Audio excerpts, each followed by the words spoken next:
할렐루야.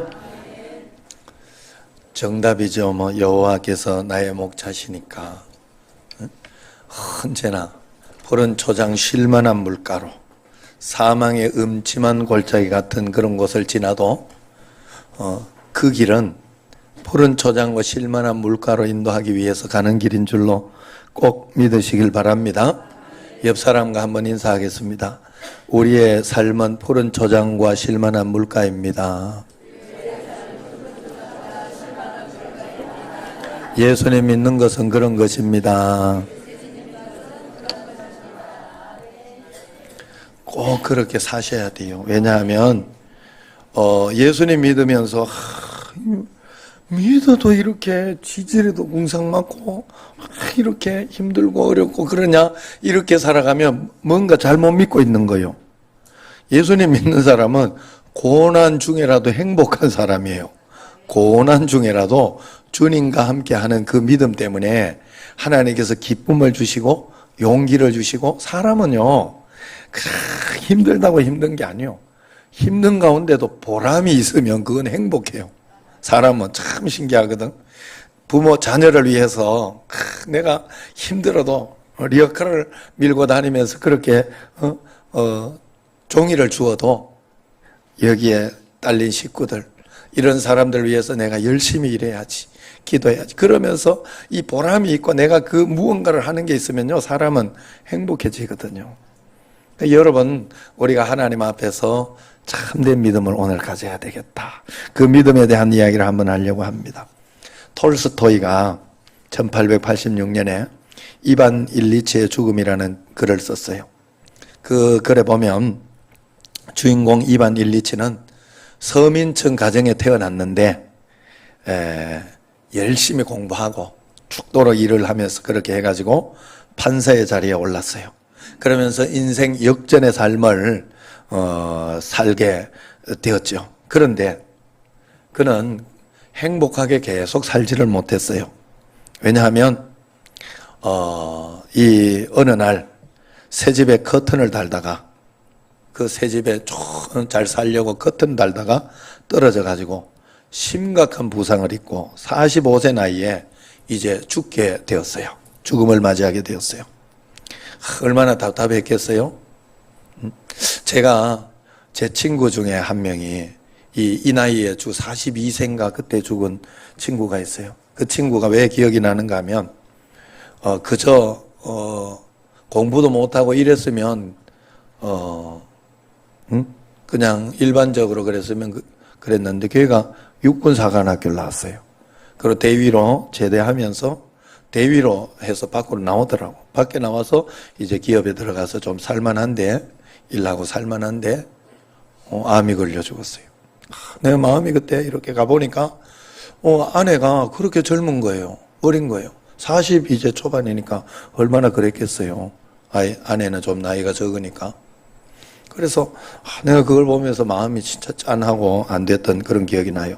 아마 지금 이반 일리치가 지금 그런 상황이에요. 45세에 죽으니 얼마나 속상하고, 그러면서 가족들이 원망이 되고 내가 너들 뒷바라지 하느라고 이렇게 됐다고 그러면서 막 원망되고 불평이 되고 그랬는데, 그런다고 해서 상황이 바뀌어지는 건 아니거든요. 우리에게 고난이 있고 어려움이 있고 힘든 일이 있을 때 사실 우리는 지혜롭게 잘 생각해야 됩니다. 내가 그걸 원망하고 불평하고 속상해하고 신경질 낸다고 그게 바뀌어지는 일이 아니에요. 빨리 받아들이고, 그것을 받아들이고 어떻게 하면 하나님 말씀 가운데 기도해서 하나님께서 더 좋은 것으로 인도하실 수 있도록, 그래서 지혜롭게 살아갈까, 그것이 우리에게 중요하더라고요. 살아가면서. 왜냐하면 우리는 저절로 사는 인생이 아니고 자유의지를 가지기 때문에 나에게는 나의 믿음과 내가 하나님 앞에서 믿음으로 살아보려고 하는 의지가 중요하더라, 이 말이에요. 여러분, 동물이나 식물은 저절로 살잖아요. 본능이잖아요. 여러분, 제비들 보면 어디 가르쳤어요? 제비가? 너 자식들 한번 쫙 따라와 봐라 이래가지고 그 먼 곳을 이렇게 와서 한번 해준 게 아니요. 그런데 본능으로 그냥 여기로 오잖아, 한국으로. 연어들 봐요, 연어들. 맞죠? 연어 열심히 잘 잡수시잖아. 이렇게 돌아왔을 때 이렇게. 회귀 본능. 본능이에요, 본능. 뭐, 가만 놔둬도 본능으로 살아가게 돼 있어요, 자연은. 그러나 우리는 그렇게 살 수 없도록 돼 있어요. 우리는 하나님을 바라보고 주님과 함께 살도록 하나님이 그렇게 만들었다 하는 거예요. 그렇기 때문에, 그 45세에 죽으면서 굉장히 그러다가 처음에는 원망만 하다가 이제 안 되죠. 원망한다고 되는 일이 아니니까. 그러면서 받아들이기 시작했어요.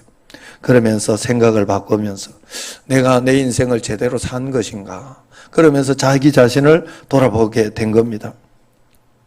그리고 임종의 시간을 맞는 순간에 자신을 환한 빛 속으로 밀어내는 그 영적인 체험을 하고 그러면서 그 체험 가운데에서 가족을 향한 미움이 오히려 연민으로 바뀌고 용서, 사랑으로 바뀌는, 그러면서 환한 얼굴로 숨을 거두는 그런 이야기입니다. 이 소설은 사실은 50대 중반이 되었던 톨스토이의 그 자신의 이야기라 할 수 있습니다. 작가로서 크게 성공하였지만 필연적인 죽음에 관해 고민하던 중에 성공과 재산과 명예가 죽음 앞에서는 아무것도 아니구나 하는 그런 의미를 깨달은 거예요.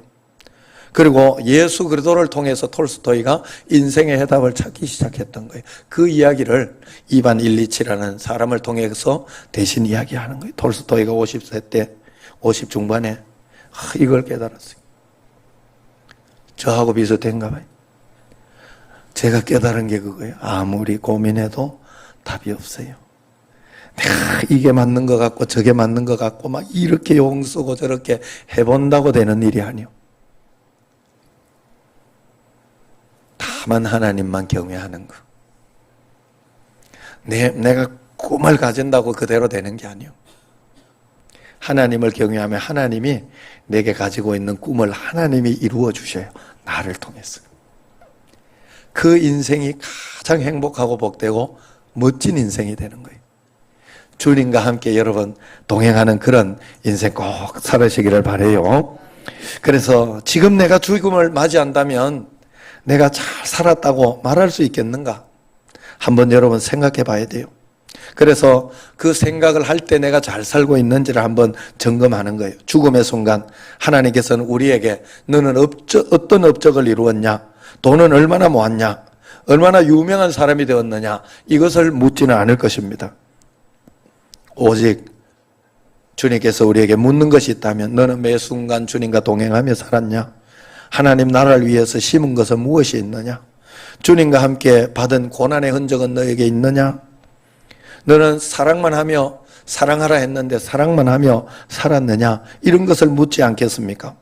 우리가 이것을 항상 명심하고 있지 않다면 지금 땅을 치고 후회할 수밖에 없는 그런 삶을 살고 있는지 모르는 거예요. 영국에서 아프리카를 탐험한 사람 중에 대표적인 두 사람이 있어요. 하나는 세실 로드라는 사람이고 다른 한 명은 리빙스턴이라는 사람입니다. 세실 로드는 남아프리카에서 황금 전쟁을 일으킨 그런 사람으로 아프리카 원주민을 닥치는 대로 죽이고 또 노예로 사로잡아 왔어요. 그래서 다이아몬드, 금, 보석을 영국으로 다 가지고 왔어요. 그래서 그 당시 그는 애국자 취급을 받았습니다. 그러나 리빙스턴은 그 노예 제도가 하나님의 뜻과는 다르다. 잘못되었다. 비난했어요. 자기 조국 영국의 침략 정책을 신랄하게 비판했습니다.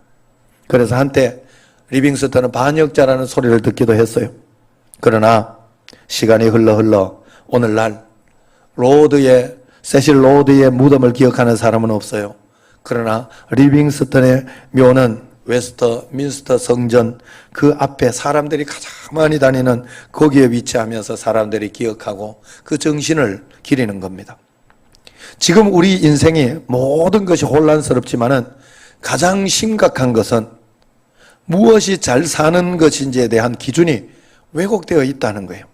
사람들은 온통 편안한 삶, 성공하는 삶, 건강한 삶, 풍요로운 삶, 유명해지는 삶을 성공과 실패로 그렇게 판단하고 있다는 것이죠.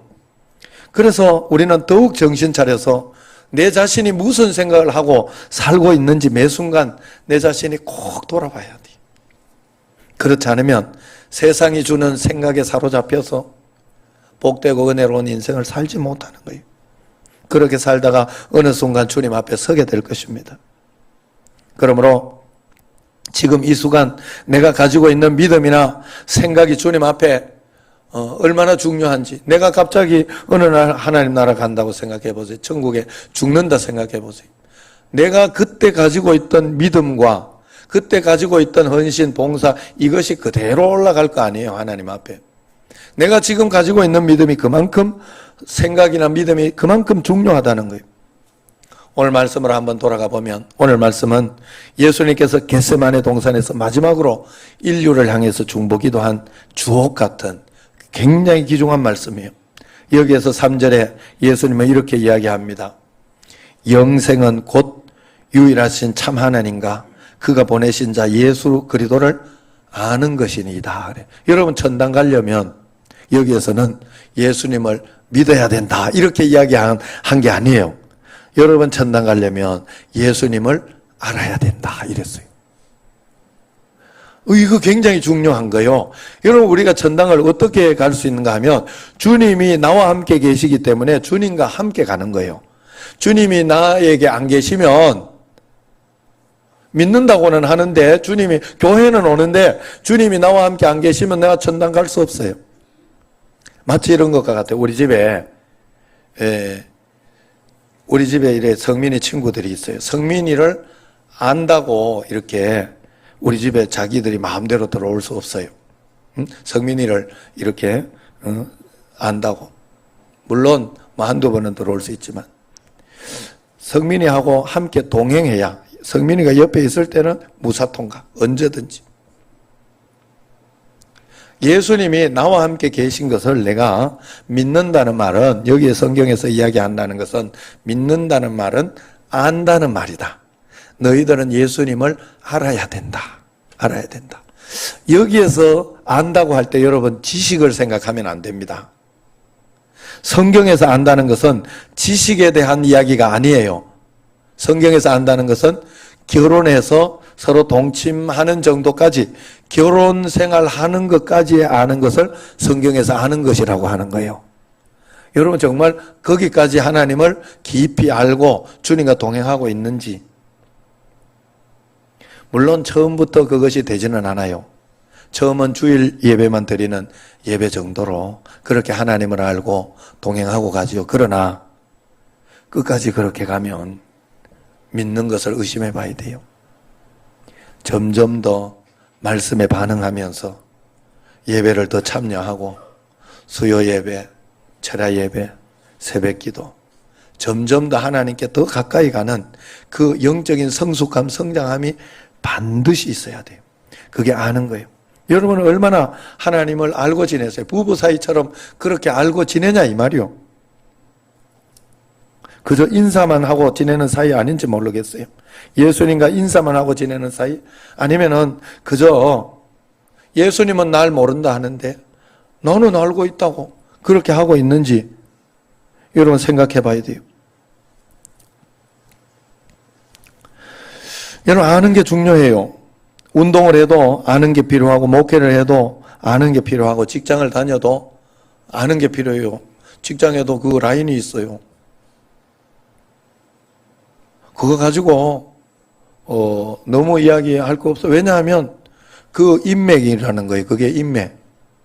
그 인맥은 내가 신뢰한다는 소리요. 신뢰한다는 소리. 물론 그것이 뭐 돈을 받고 청탁을 하고 이건 문제가 되지만, 그건 아니지만 신뢰함으로 인하여 내가 쓸 수 있는 것은, 그것은 굉장히 중요한 거예요. 서로 간에 신뢰가 있어야 된다는 거예요. 응? 우리가 하나님 앞에 그런 신뢰, 서로 간에 인간관계가 있어야 돼. 내가 문 대통령 압니다만은 문 대통령 우리 교회에 내가 뭐 필요하다고 해달라고 이야기할 수 없어요.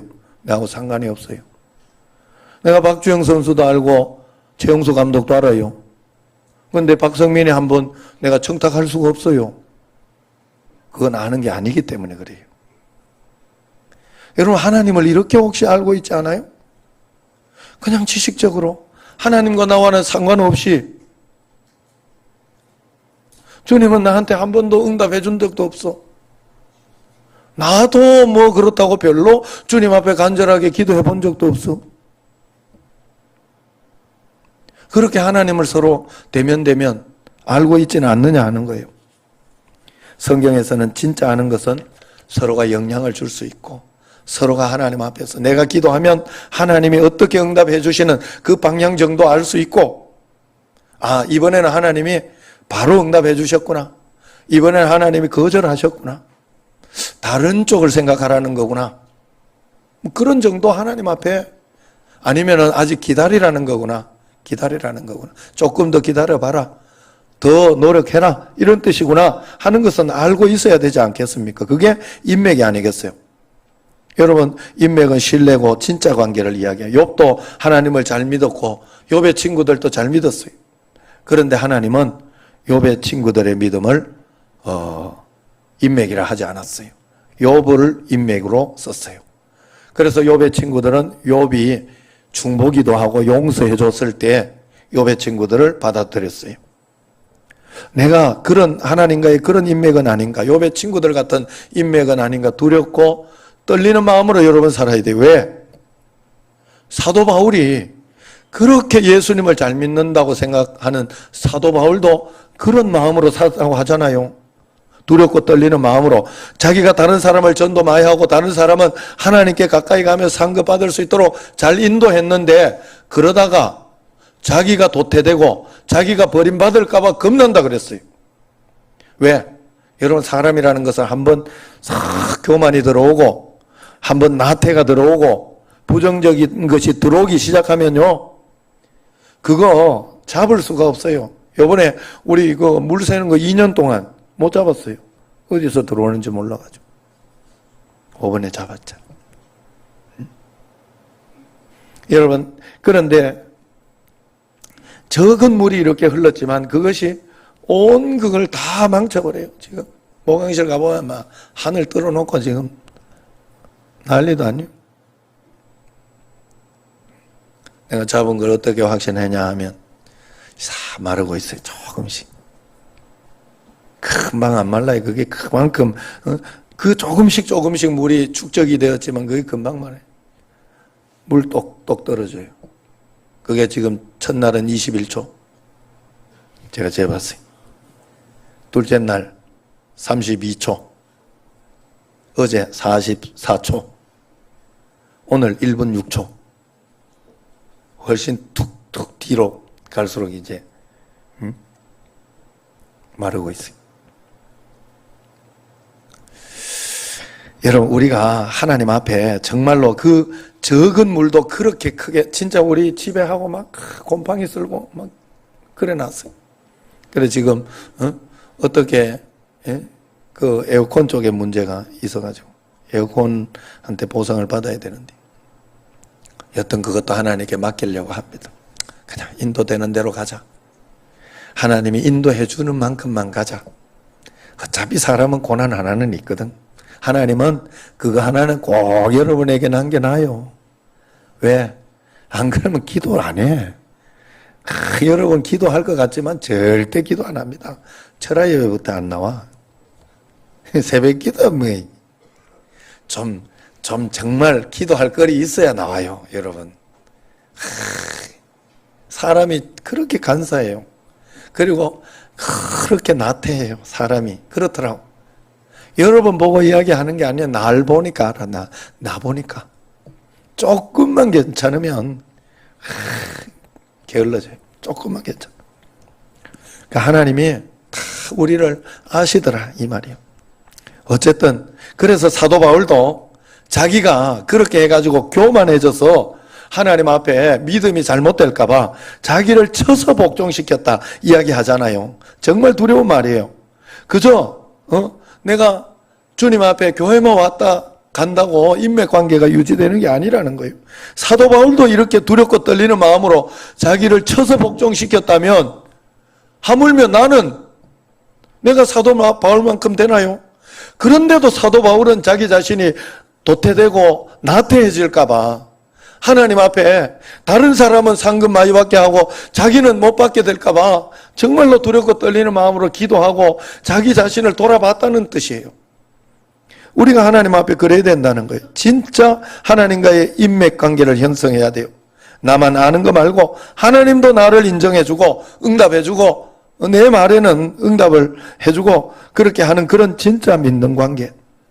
참되게 믿는다는 거, 인맥관계 쌓는다는 거, 그러면 뭘까? 어떻게 하면 싸울 수 있느냐? 4절 말씀에 같이 한번 4절은 읽어보겠습니다.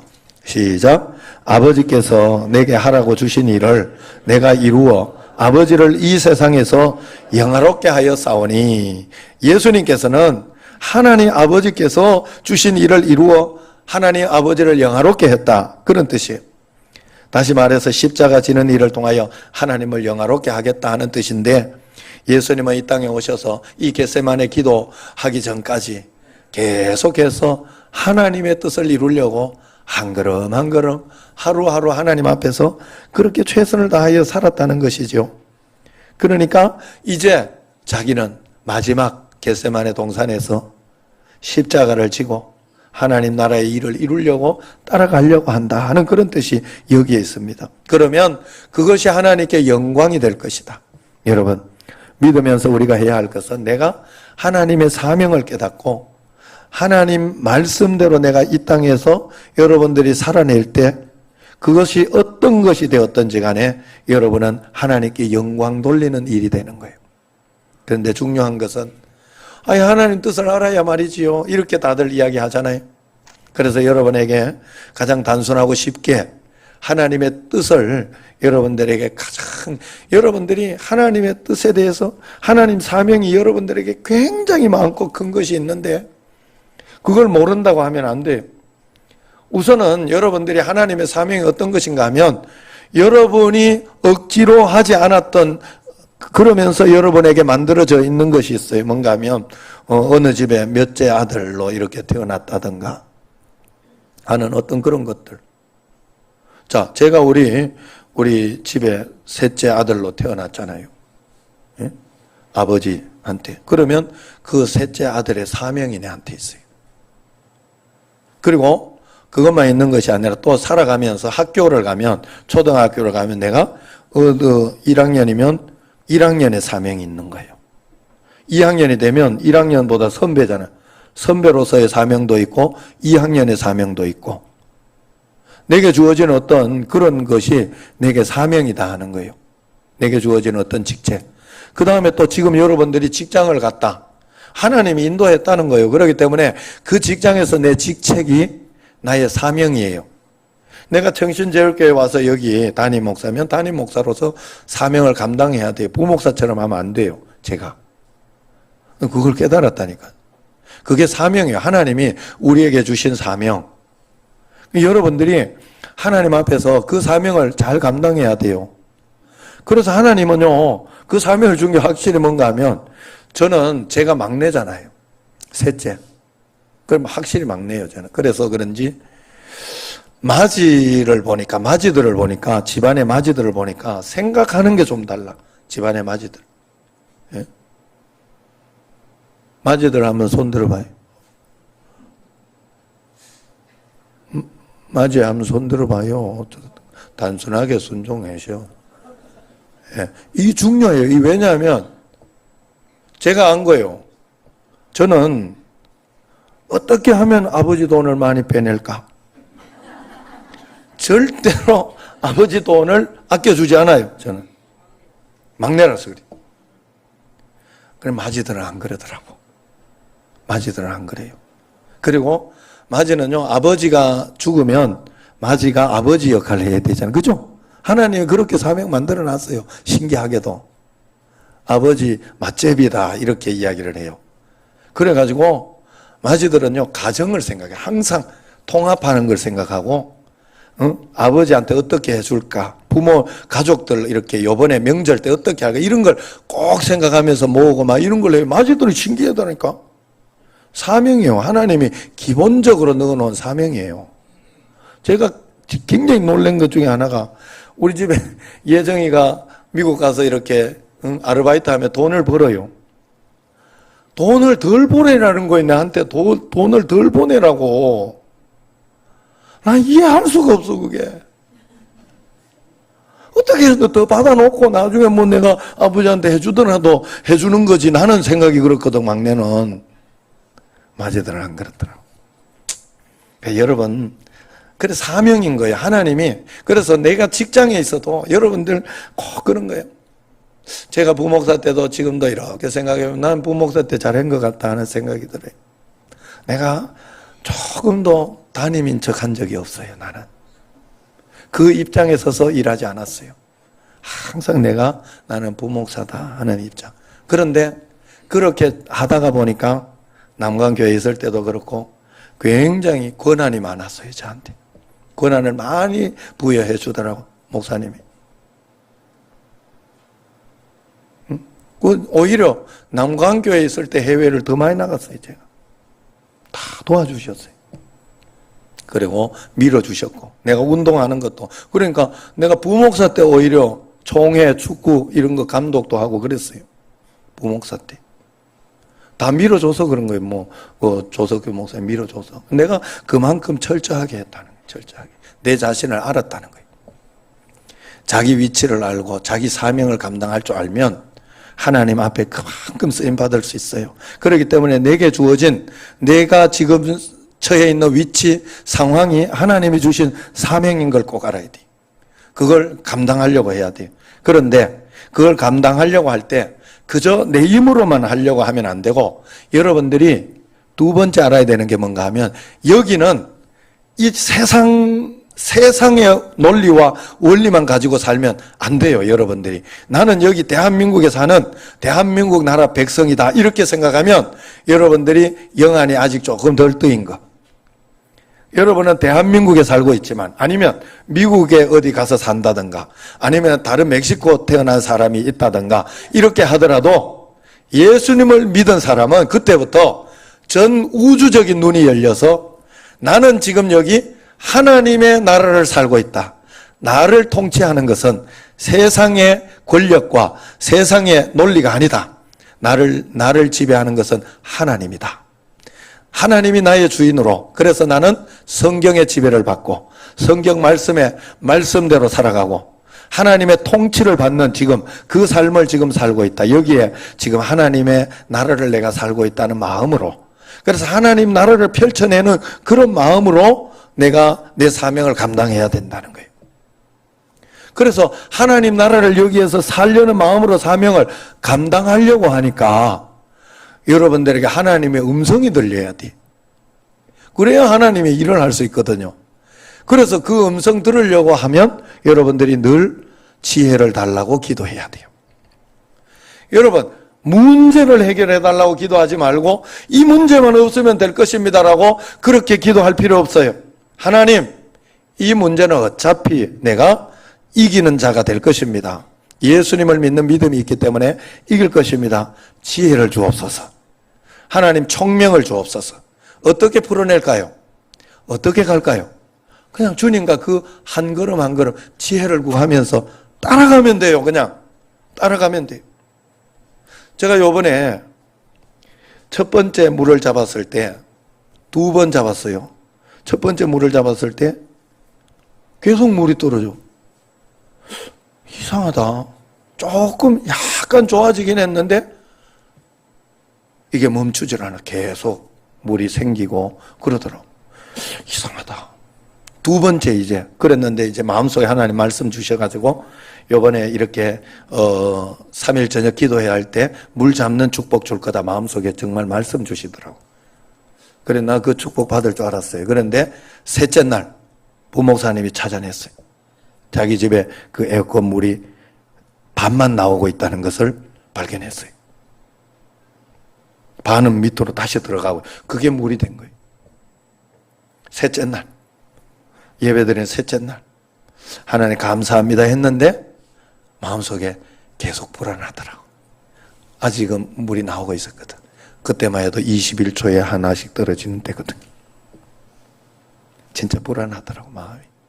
야, 이것도 못 잡으면 어떻게 하지? 이거 아니면 어딜까? 어딜까? 정말 마음이 그랬는데 내가 마음속에 기도하면서 하나님, 못 잡으면 또 하나님 지혜 주시겠죠. 그냥 한 걸음 가겠습니다. 이랬더니 마음이 굉장히 평안해졌어요. 그리고 믿어지고, 그리고 거기에 대해서 내가 여러분들에게도 나는 다 잡았다고 믿었지만, 그렇지만 여러분들 함께 기도하면서 내 마음의 불안함을 떨치기 위해서 함께 기도했어요. 철야 때도 기도하고 마음의 평안해요. 그래서 여러분 아까도 이야기했나 모르겠는데 21초, 32초, 44초, 오늘 1분 6초. 점점 시간이 여러분, 우리가 하나님 앞에 한 걸음 한 걸음 주님의 지혜를 구하면서 따라가면 됩니다. 그게 바로 우리가 하나님의 뜻을 물으면서 꼭 살아가야 되는 거예요. 그렇게 우리가 살아가면 됩니다. 마지막으로 5절 말씀 읽도록 하겠습니다. 시작. 아버지여, 창세전에 내가 아버지와 함께 가졌던 영화로서 지금도 아버지와 함께 나를 영화롭게 하옵소서. 인간의 존재 목적은 하나님께 영광 돌리는 거예요. 하나님이 영광 돌리라고 표현하고 영광 돌리라고 사람을 만드셨어요. 그래, 우리는 하나님께 영광을 돌려야 되는데 어떻게 하면 영광 돌릴 수 있느냐? 찬양대 막 찬송 많이 부르면 영광을 돌리는 것일까? 봉사를 많이 하면 영광을 돌리는 것일까? 맞기는 맞는데 다 맞는 건 아니에요. 그것만 하면 틀릴 수 있어요. 반만 맞는 거, 반만. 난 장경동 목사님이 이 소리를 하길래 나 왜 저런 이야기를 했나 했더니 이 설명을 그렇게 해야 되더라고. 맞기는 맞는데 다 맞는 건 아니에요. 다 맞는 건 아니에요. 그래서 완성해야 다 맞는 거예요. 이게 중요합니다. 왜냐하면 요번에도 최성규 집사님이 전도하는 거를 전도가 최고의 상급이라는 걸 강조하다 보니까 헌신하는 거, 이걸 헌식장처럼 버리더라고. 청소하고. 나는 헌신을 굉장히 강조하는데, 그걸 헌식장처럼 버려가지고 내가 마음이 그랬어요. 그래가지고, 이거 다시 이야기해줘야 되겠다. 헌신도 중요해요. 헌신 중요한데, 전도하고자 하는 그 본질을 잊어버리고 헌신을 하고 그걸 가지고 자기 의를 삼으면 그건 아무 짝에도 쓸모없다 이 말이에요. 다 맞는 건 아니죠. 그죠? 마찬가지예요. 우리가 하나님께 영광 돌리는 것을 찬양하고 우리 예배 드리는 걸 통해서 결국 찬양 드리는 거거든. 모든 것이 찬양대 하는 것처럼 찬양하는 어떤 그런 말씀을 통하여 또 찬송을 통하여 다 그렇게 하나님께 찬양하는 건데, 그것이 하나님의 뜻 가운데 이루어져야 된다는 거예요. 하나님의 뜻 가운데. 내 마음대로 찬양한다고 하나님이 영광 받으시는 게 아니요. 하나님의 뜻을 따라서 정신제일교회에 2부는 이런 찬양대가 없어요. 2부에 와가지고 막 찬양대가 만들어야 된다. 그래야 하나님 영광 받는다고 이렇게 하면 안 돼요. 교회의 질서를 따라야 되고, 교회를 따라서 이렇게 한 걸음 한 걸음 순종하며 나아갈 때 그 순종이 진짜 하나님께 영광 돌리는 일이라 하는 거예요. 그래, 여러분, 우리가 하나님 앞에 그렇게 해야 돼요. 하나님 뜻 가운데 행해져야 된다는 거예요. 하나님 뜻 가운데 봉사, 헌신, 찬양. 그게 하나님 앞에 큰 축복이요. 하나님이 굉장히 영광 받으시는 거. 제가 몇 번 말씀드렸지만 김홍일 선교사 한국에 왔을 때 많은 것을 봤어요. 그것도 내가 하나님의 뜻을 행하며 김홍일 선교사에게 잘해주고자 또 그 뜻대로 내가 섬겨주고자 할 때 김홍일 선교사의 것이 보이기 시작하더라고. 내가 하나님의 뜻을 행할 때 보이는 거예요. 그러면서 다 보니까 김홍일 선교사 하나님이 하나하나 인도해 주는데 머리부터 발끝까지 다 챙겨주시더라고. 한국에 왔을 때. 그리고 난 뒤에 여행까지, 여행에 드는 경비까지.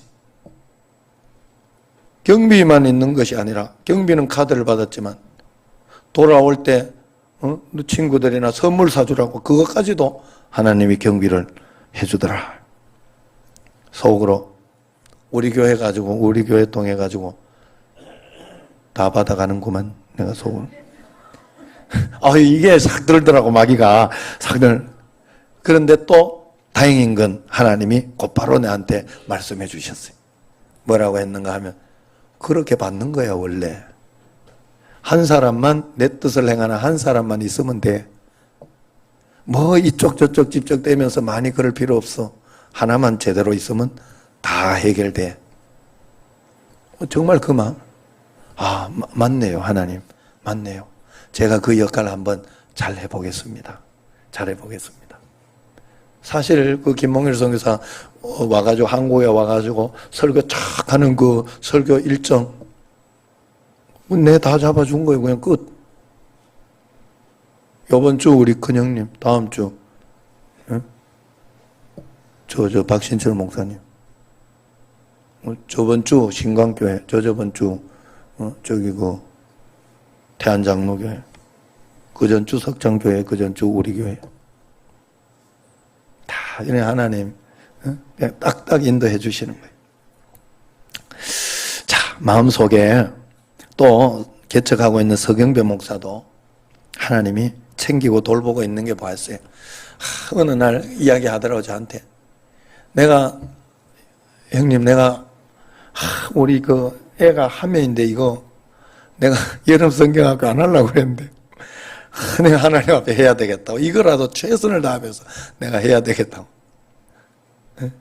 내가 전도사님하고 내가 하겠다고 이러면서 그래가지고 알았다. 그럼 아동부 할 때는 항상 경비를 내가 해줬어요. 해줬더니 잘하고, 그리고 의자 이제 그 남으니까 30만 원만 보내줬는데 남으니까 의자에 자기들 의자 다 떨어진 거 그거까지 다 갈았더라고. 그래가 사진을 보내주니까 알죠. 그러니까 부모님이 막 너무 고맙다고 전화가 오고, 또 그 애도 막 감동을 받고, 그 애도 감동을 받고는 막 눈물을 흘리면서 정말 감동을 받고 그러더래. 그러면서 하나님이 그를 이렇게 해주는데, 하나님이 너는 나의 VIP다 하는 그런 어떤 사인을 한번 딱 주셨어요. 너는 나의 VIP다. 고맙다. 그런 사인. 그래가지고 저도 또 도와주는 어떤 그런 마음으로 또 우리 여기 일부러 만들어가지고 설교를 만들어가지고 폐회 예배 설교를 시켜줬잖아요. 월요일 날. 그랬더니 신기하게도 여수에서 부흥에 참여가 온 거예요. 부흥에 초청이 와가지고 이제 그 여수에서 부흥에 초청이 왔는데 월요일부터가 아니고 화요일 수요일만 와달라 그랬더니 화요일 수요일. 우리가 월요일이었잖아요. 우리가. 신기하잖아요. 어떻게 이렇게 딱 맞다고 그러더라고요. 하나님께서. 고맙다고. 그러면서 서목사가 전화 연락을 받았어요. 그 정선태 목사한테. 그래가지고 우리 교회 설교 간다고 그 소리 듣고는 어떻게 서목사는 박영준 목사한테 그렇게 사랑을 많이 받냐고, 부럽다고 이래더니. 그런데 제가 그 소리가 이렇게 들리더라고. 서목사는 하나님 사랑을 많이 받는구나, 이런 소리로 들리더라 하는 거예요. 여러분, 우리가 하나님 말씀대로만 살아가려고 한 명이 있어도 하나님 말씀대로만 내가 해보려고 애를 쓰면 하나님은 너 나의 VIP다. 이런 식으로 하나님이 인도해 주신다는 거예요. 그 시골에 가서 별거 아니지만 나는 시골에 가서 하나님 인도하는 대로 거기 살겠습니다 하고 결단했을 때 하나님은 한국에 와가지고 잘한다 하면서 얼마나 그래 해주는 거 아니에요, 사실은. 다른 거 뭐 이게 여러분 그거 가지고 막 부러워할 것도 없어요. 새 신발 사도 그냥 가서 신어야 할 신이야. 여기 와서 신고 오긴 했더라고. 자랑하고 형님 좋죠 이러면서 자랑하긴 해도 그거 그냥 가서 신어야 할 신이요. 그 맨바닥에 그 힘든데 그 가서 해야 입어야 할 옷이고 그런 거잖아요. 여러분, 그러니까 우리가 하나님 앞에 오늘 우리 교회도 또 누구 찬양하는 걸 보고 어떤 사람이 청년이 찬양하는 거 보고 자기 애는 봉사도 못하고 그런 마음이 참 있어가지고 10만 원을 주면서 장학금을 이렇게 주면서 그랬더라고. 내가 잘 전달해 줬어요. 그 감동을 받고 하나님이 다 보고 있구나 하는 그런 생각이 들었어요, 제가.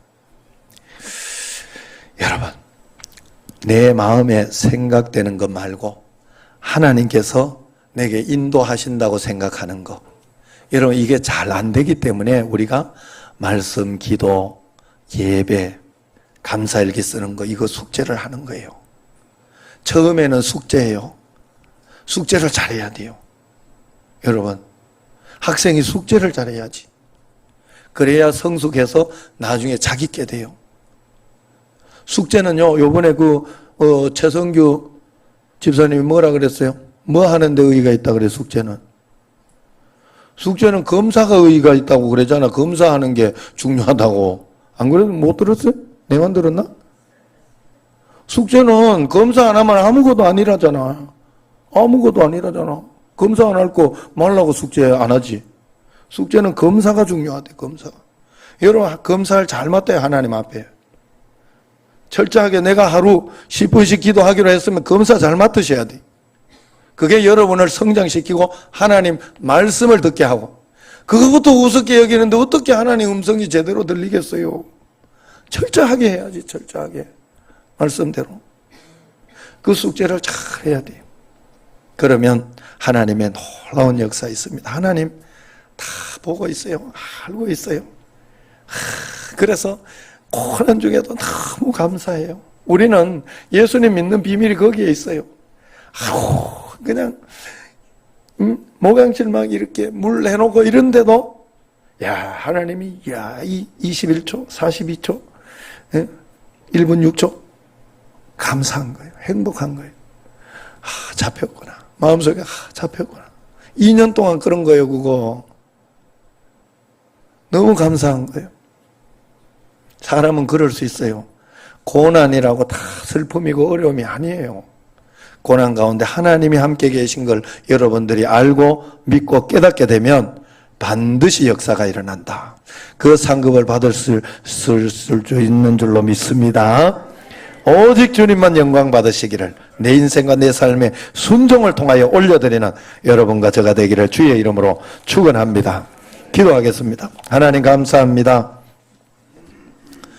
주님 안에 있는 우리가 말씀대로만 행하게 하시고 주님 뜻대로만 따라가서 한 걸음 한 걸음 주님께 지혜를 구하고 내게 있는 사명 잘 감당하고자 할 때, 말씀대로 감당하고자 할 때 주님 큰 영광 받으시고 내가 이 땅에서 영광 올려드리는 것이 되는 줄로 믿사오니 그 삶을 살아내는 저희들이 꼭 되게 하여 주옵소서. 예수님 이름으로 감사하며 기도드리옵나이다. 아멘.